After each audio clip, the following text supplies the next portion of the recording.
कहानी की शुरुआत होती है लूनर इंडस्ट्रीज से, जिसने विज्ञान की दुनिया में क्रांति ला दी थी। उनकी खोज हीलियम 3 ने पृथ्वी पर ऊर्जा की समस्याओं को हमेशा के लिए बदल दिया। एक ऐसा समय था जब बिजली, तेल और नेचुरल गैस गंभीर संकट का सामना कर रहे थे और नेचुरल गैस की कमी से खाने पीने की समस्या। लेकिन लूनर इंडस्ट्रीज की तकनीक ने यह सब बदल दिया। चंद्रमा पर स्थापित उनका अत्याधुनिक माइनिंग बेस हीलियम 3 को पृथ्वी तक लाने वाला पहला और सबसे प्रभावी स्रोत था। यह अनोखा संसाधन जो सूर्य से आने वाले सोलर विंड में मौजूद था, अरबों सालों से चांद की मिट्टी में जमा हो रहा था। लूनर इंडस्ट्रीज ने चांद में ऑटोमेटेड हार्वेस्टिंग सिस्टम विकसित किया। दिन रात काम करने वाले उनके रोबोट हीलियम 3 को मिट्टी से निकालते और सुरक्षित कंटेनरों में भरा। इन कंटेनरों को फिर रोवर और लॉन्चर स्पेसक्राफ्ट के जरिए पृथ्वी भेजा जाता। इस पूरे बेस का संचालन एक ही इंसान संभालता था, जिसका नाम था सैम बेल। उनका काम था हार्वेस्टर की गड़बड़ियों को ठीक करना, रोवर से कंटेनर कलेक्ट करना और बेस के ऑटोमेटेड सिस्टम की निगरानी करना। सैम की मदद के लिए वहाँ जर्ट नाम का AI रोबोट भी था, जो बेस की छत पर लगे ट्रैक पर ही मूव कर सकता था और उनके काम में सहायक होता। इस सुनसान अंतरिक्ष में जहाँ दूर दूर तक कोई जीवित प्राणी नहीं था, सैम के लिए 3 साल अकेले बिताना चुनौतीपूर्ण था। ऊपर से उनका कम्युनिकेशन सैटेलाइट खराब होने के कारण पृथ्वी से लाइव संपर्क असंभव था। केवल वीडियो मैसेज के जरिए ही वह अपनी पत्नी टेस और 3 साल की बेटी ईव से जुड़ पाते थे। अब उनका 3 साल का कॉन्ट्रैक्ट खत्म होने, वह लकड़ी के मॉडल बनाते हुए टीवी देख रहा था। थोड़ी देर बाद टीवी बंद करके वह कॉफी बनाने के लिए गर्म पानी लेने गया। जैसे ही वह कप में गर्म पानी भर रहा था, अचानक उसने सामने कुर्सी पर एक लड़की को बैठे हुए देखा। घबराहट में उसका हाथ ही गर्म पानी की ओर चला गया और वह दर्द से उछल पड़ा। लेकिन जब उसने कुर्सी की ओर देखा, वह लड़की गायब हो चुकी थी। पर सैम ने सोचा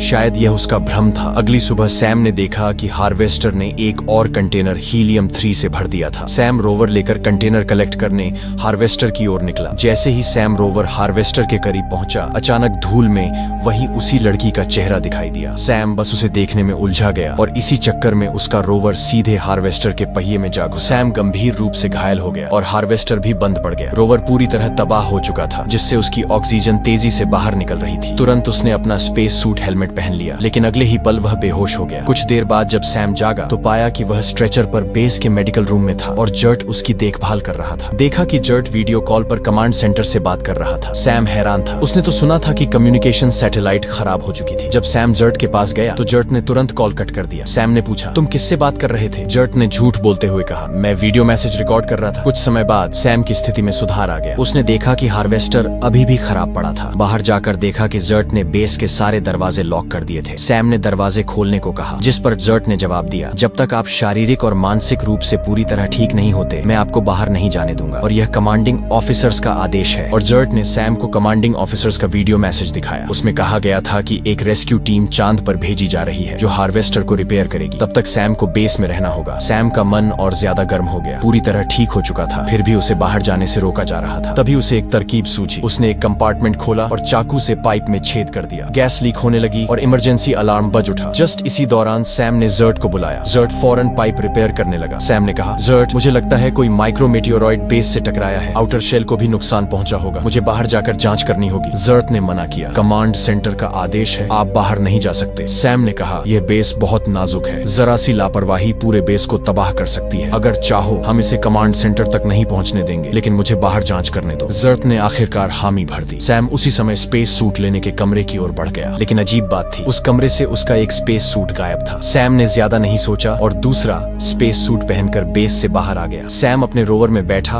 और खराब पड़े हार्वेस्टर की ओर बढ़ा। वहां पहुंचकर उसने देखा कि उसका रोवर अभी भी हार्वेस्टर के नीचे दबा हुआ था। सैम ने रोवर की खिड़की से झांक कर देखा। अंदर अभी भी एक स्पेस सूट पड़ा हुआ था। सैम तुरंत रोवर के अंदर गया। जैसे ही उसने हेलमेट उठाया, उसके होश उड़ गए। उस स्पेस सूट के अंदर घायल सैम बेहोश पड़ा था। ये कैसे संभव था? अगर सैम अब रोवर में ही था, तो ये दूसरा सैम कौन था? तभी सैम 2 यानी दूसरा सैम घायल सैम को उठाकर बेस पर ले आया। बेस पर आते ही उसने जर्ट से गुस्से में पूछा, आखिर ये आदमी कौन है? ये मेरी तरह क्यों दिख रहा है? जर्ट ने सवाल टालते हुए कहा, इसकी इलाज की जरूरत है, इसे तुरंत मेडिकल रूम ले जाना होगा। कुछ देर बाद घायल सैम स्ट्रेचर पर बेहोशी से जागा। जैसे ही उसने आंखें खोली, उसने पूछा, मैं कहाँ हूँ? जर्ट ने कहा, सैम, आप बेस के मेडिकल रूम में हैं। हार्वेस्टर के साथ आपका एक्सीडेंट हुआ था, क्या आपको कुछ याद है? सैम ने कहा, हाँ मुझे याद है। धूल में एक लड़की का चेहरा दिखा था, उसी से मेरा ध्यान भटका और फिर यह सब हुआ। उसी रूम में सैम 2 भी मौजूद था, जो नजरें चुराते हुए सैम की बातें सुन रहा था। सैम ने सोचा शायद यह भी उसका वहम है। सैम ने जर्ट से पूछा, जर्ट, हमारे अलावा कोई और यहाँ है क्या? जर्ट ने बात टालते हुए कहा, सैम, तुम्हें आराम की जरूरत है, अभी आराम करो। सैम ने सैम 2 को घूरा और सैम 2 ने नजरें चुराकर रूम छोड़ दिया। कुछ देर बाद सैम बाहर आया और देखा कि सैम 2 एक रूम में एक्सरसाइज कर रहा था। तभी सैम को समझ आया वह दूसरा सैम उसका वहम नहीं बल्कि असलियत है। सैम तुरंत जर्ट के पास गया और पूछा, आखिर ये आदमी कौन है? उसकी शक्ल मेरी तरह क्यों है? जर्ट ने कहा, वह भी सैम बेल है। सैम चौंक उठा। वह फौरन सैम 2 के पास गया और बोला, जर्ट कह रहा है कि तुम भी सैम बेल हो, लेकिन मैं भी तो सैम बेल हूँ। आखिर तुम कौन हो और यहाँ कब आए? सैम 2 ने जवाब दिया, मुझे यहाँ 1 हफ्ता पहले ही भेजा गया था। मुझे लगता है तुम मेरे क्लोन हो। सैम छिड़कर बोला, क्या कहा तुमने? मैं यहाँ 3 साल से हूँ। मैं नहीं, बल्कि तुम मेरे क्लोन हो। सैम 2 बस मुस्कुराकर चुप हो गया। कुछ देर बाद सैम पौधों को पानी दे रहा था। सैम 2 पास आया और उसे घूरने लगा। सैम ने कहा, मुझे यह नहीं पता कि तुम कौन हो, लेकिन तुमने मेरी जान बचाई, इसके लिए मैं तुम्हारा शुक्रिया अदा करना चाहता हूँ। सैम 2 ने उसका धन्यवाद स्वीकार नहीं किया। कुछ समय तक दोनों के बीच हल्की नोक झोंक चलती रही। धीरे धीरे उन्हें पता चला कि दोनों की मेमोरी बिल्कुल एक जैसी थी। यह और अजीब था। सैम 2 को उसकी पत्नी टेस याद थी, लेकिन ईव के बारे में कुछ भी याद नहीं था। इसी बीच कमांड सेंटर से सैम के लिए एक वीडियो मैसेज आया। कमांडिंग ऑफिसर्स ने बताया कि रेस्क्यू टीम चांद के लिए रवाना हो चुकी है और 14 घंटे में लैंड करेगी। सैम हैरान रह गया। उसे समझ नहीं आ रहा था कि कमांडिंग ऑफिसर्स रेस्क्यू टीम को वहां क्यों भेज रहे हैं। सैम ने खुद ही अंदाजा लगाया कि शायद रेस्क्यू टीम उसे पृथ्वी पर ले जाने के लिए भेजी जा रही थी, क्योंकि वह घायल था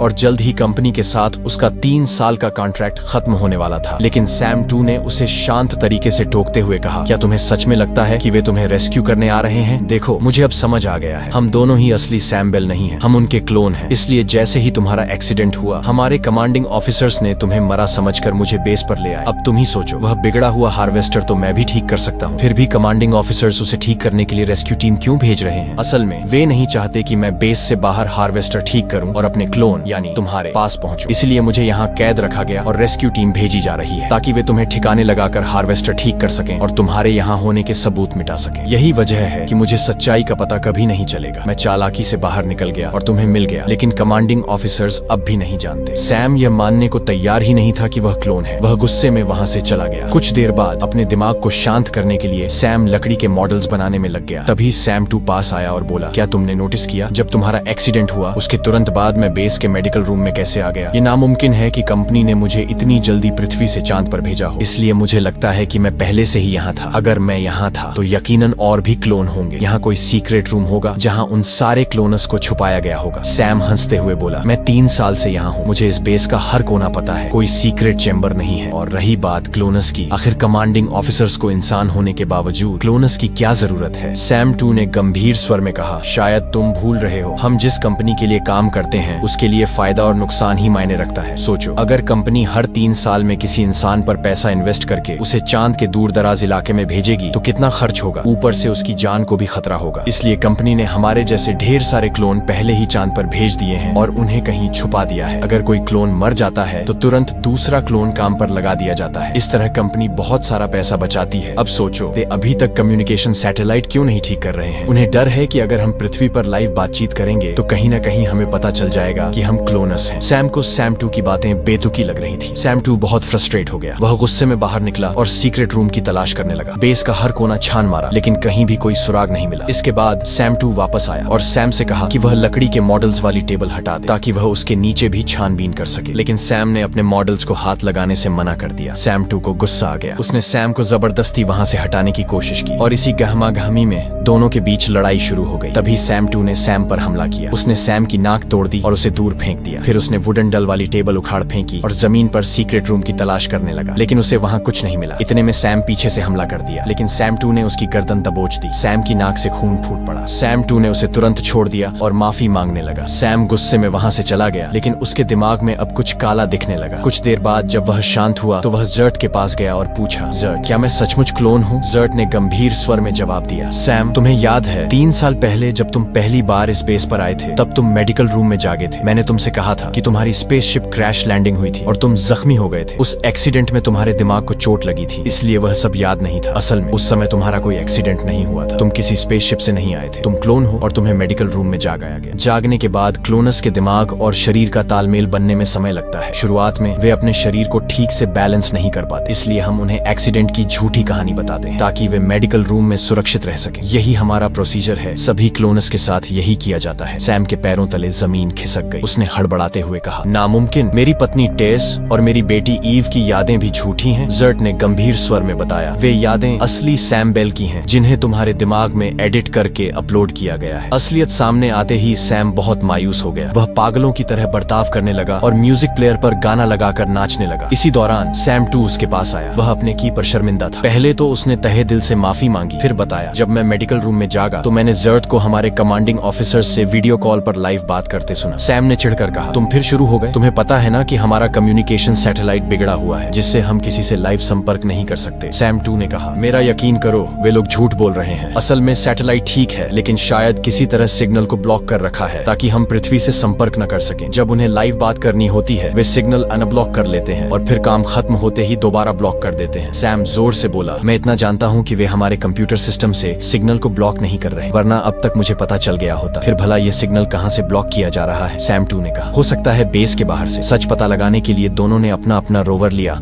और अलग अलग दिशा में निकल पड़े। वे सिग्नल की तलाश में लगातार बेस से दूर गए। तभी उनके रोवर में अलर्ट आया, लिविंग वर्किंग पैरामीटर। दरअसल कंपनी ने चांद पर उनके काम करने का एक दायरा तय किया था और उसके बाहर जाना मना था। वे उस दायरे से बाहर निकल चुके थे। जैसे ही वे और आगे बढ़े, उन्होंने कुछ ऐसा देखा कि उनके होश उड़ गए। बेस के चारों ओर एक बड़ा एंटेना खड़ा था। सैम ने रोवर से उतर कर देखा। वह सिग्नल जैमर था जिसे लूनर इंडस्ट्रीज ने लगाया था। इसका उद्देश्य था कि बेस तक डायरेक्ट सैटेलाइट का सिग्नल न पहुंचे और क्लोनस पृथ्वी पर किसी से लाइव बातचीत न कर सके। सैम उसे देख ही रहा था कि उसकी तबीयत बिगड़ने लगी। उसने अपने स्पेस सूट में ही खून की उल्टी कर दी। जल्दी से वह रोवर में आया, उसे स्टार्ट किया और बेस की ओर वापस लौट आया। सैम की हालत तेजी से बिगड़ती जा रही थी। उसे फिर खून की उल्टियां होने लगी। इसी दौरान उसने देखा कि खून के साथ उसका एक दांत भी बाहर गिर चुका था। अब सैम को समझ नहीं आ रहा था कि उसकी तबीयत अचानक इतनी खराब क्यों होती जा रही है। तभी उसके दिमाग में एक खौफनाक सवाल आया, अगर हर क्लोन का कॉन्ट्रैक्ट सिर्फ 3 साल का होता है तो कॉन्ट्रैक्ट खत्म होने के बाद उन क्लोन्स के साथ होता क्या है? सैम को यकीन था कि जैसे वह रोज अपना वीडियो लॉग बनाता था, वैसे ही उससे पहले काम कर चुके क्लोनस ने भी अपने वीडियो लॉग बनाए होंगे। सच जानने के लिए उसने कंप्यूटर डेटाबेस खोलने की कोशिश की, लेकिन वह एक पासवर्ड से लॉक था। तभी जर्ट वहां आया। उसने बिना कुछ कहे पासवर्ड डाला और डेटाबेस खोल दिया। जो सैम ने देखा उसने उसकी रूह तक हिला दी। पिछले 15 सालों से उसी बेस पर एक के बाद एक क्लोन को जगाया जा रहा था, उनसे काम करवाया जा रहा था और फिर उन्हें गायब कर दिया जा रहा था। सैम ने अपने से पहले काम कर चुके एक क्लोन का 3 साल बाद का वीडियो लॉग देखा। उस वीडियो में वह क्लोन भी बेहद बीमार लग रहा था। वह बता रहा था कि उसके बाल झड़ रहे हैं, उसे खून की उल्टियां हो रही हैं। वीडियो के आखिर में वह क्लोन एक स्लीपिंग पॉड में जाकर लेट गया। उसे बताया गया कि उसे पृथ्वी पर भेजा जा रहा है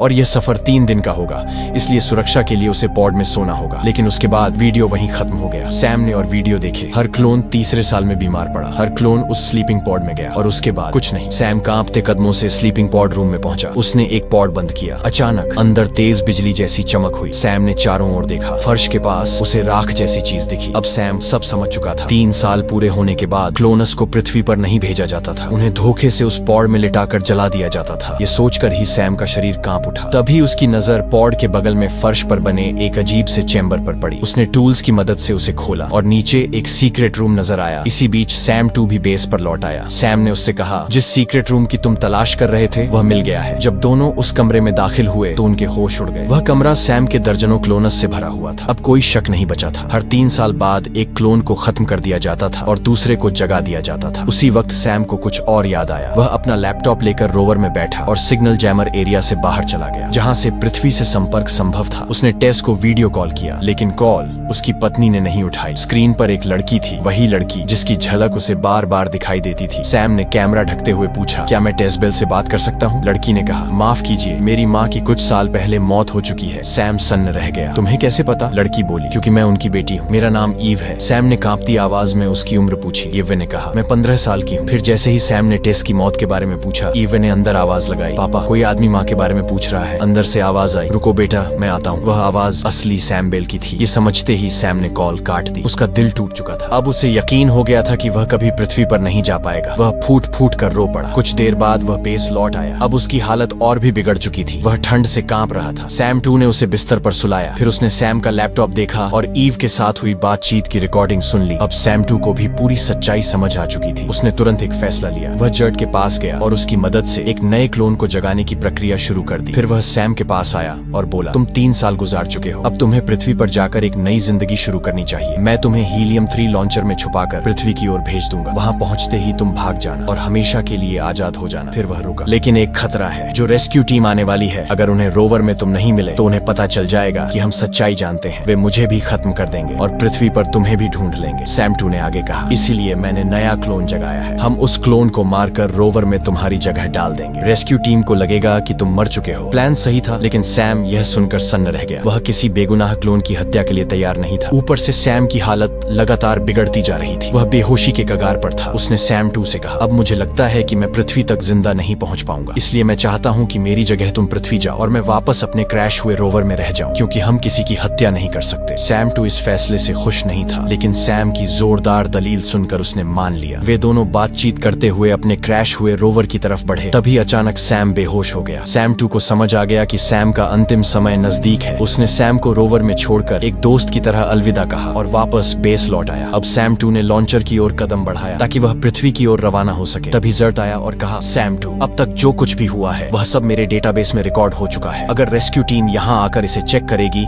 तो तुम्हें पकड़ा जाएगा और कंपनी के लोग तुम्हें मार देंगे। इसलिए मैं चाहता हूँ कि तुम सुरक्षित रहो। तुम मुझे रिब्यूट कर दो ताकि मेरा डाटा मिट जाए और तुम्हें कोई नुकसान न पहुंचे। सैम ने सम्मान पूर्वक जर्ट का डाटा इरेज कर दिया। रेस्क्यू टीम के बेस पहुंचने से ठीक पहले सैम लॉन्चर में बैठा और पृथ्वी की ओर रवाना हो गया। तभी रेस्क्यू टीम बेस पर पहुंची। उनके सामने नया क्लोन था। टीम ने सोचा कि यही वही क्लोन है जिसने हार्वेस्टर की दुर्घटना के बाद काम शुरू किया था। उन्होंने हीलियम 3 से भरे कंटेनर्स लॉन्चर में रखा और पृथ्वी की ओर भेज दिए। सैम 2 के भागने की उन्हें भनक तक नहीं लगी। वहीं डैमेज हुए रोवर में पड़ा सैम अभी भी जिंदा था। वह अपनी आखिरी सांसें गिन रहा था। सैम ने देखा कि सैम 2 सुरक्षित पृथ्वी की ओर जा रहा है। इस दृश्य ने उसकी मौत को प्यारा बना दिया। दरअसल सैम की मौत का कारण यही था कि किसी भी क्लोन की जिंदगी केवल 3 साल की होती है। 3 साल के बाद वे बीमार होकर मर जाते हैं। कुछ दिन बाद पृथ्वी पर यह खबर सुर्खियों में छा गई। सैम बेल का एक क्लोन चांद से आ चुका है। उसने लूनर इंडस्ट्रीज पर इल्जाम लगाया कि कंपनी चांद पर क्लोन से काम करवाती है और उनकी भावनाओं के साथ खेल रही है। सैम 2 ने गवर्नमेंट को लूनर इंडस्ट्रीज के सभी सबूत भी दे दिए। इसके बाद लूनर इंडस्ट्रीज की खूब बदनामी हुई और उनके स्टॉक्स गिर गए। इस तरह यह कहानी यहीं समाप्त होती है। उम्मीद करता हूँ आपको यह कहानी पसंद आई होगी। इसी के साथ हमारे चैनल नाइट एक्सप्लेन को सब्सक्राइब करना ना भूले। मिलते हैं एक और नई कहानी के साथ।